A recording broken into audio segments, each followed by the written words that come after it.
if anybody that needs to be condemned, it's what you call the only democracy in the Middle East, that is Israel, between parentheses, that is doing what you have just reported, targeting civilians. And this has not just happened the last 48 hours. Hamas was just targeting Palestinians, but you won't condemn that. I'll tell you one thing. Hamas is not the Palestinian government, okay? The Israeli government is giving orders for its organized army. So please don't draw any symmetry here. Don't equate. There is no way you can draw any symmetry. And don't equate between the occupied and the occupier. This doesn't serve justice to understand for your audience and viewers the real situation. Since Israel's establishment, it has had one military doctrine.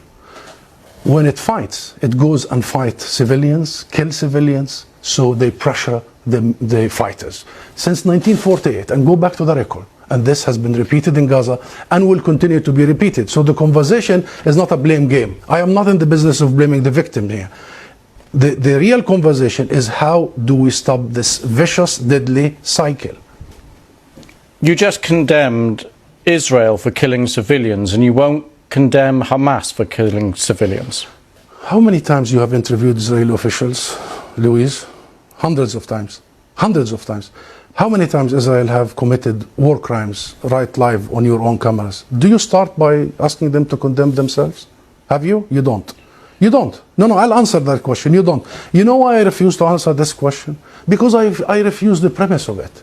Because at the very heart of it is misrepresentation of the whole thing. Because it's the Palestinians that are always expected to condemn themselves. I mean, come on, this is a political conflict. We have been denied our rights for a long time, for 75 years. You bring us here whenever there are Israelis who are killed. Did you bring me here when many Palestinians in the West Bank, more than 200 over the last few months? Do you invite me when there is such Israeli provocations in Jerusalem and elsewhere? Because what Israelis have seen, which we started by saying tragic, the last 48 hours, the Palestinians see every day for the last 50 years. You know the situation in Gaza, you've just described it. This is the biggest open-air prison. Those people, 2 million, have been taken hostage by Israel for the last 16 years. What is the solution in your eyes? International law. That's it. What does that mean? The equal application of international resolutions and law and legitimacy, as you did in Ukraine. Would you bring the Ukrainian ambassador here and start asking him to condemn some of his fighters? We need to fully and equally apply the rules that were created by the League of Nations after the horrors of the Second World War. We need to make sure that Israel is not the exception. It has been for the last 75 years.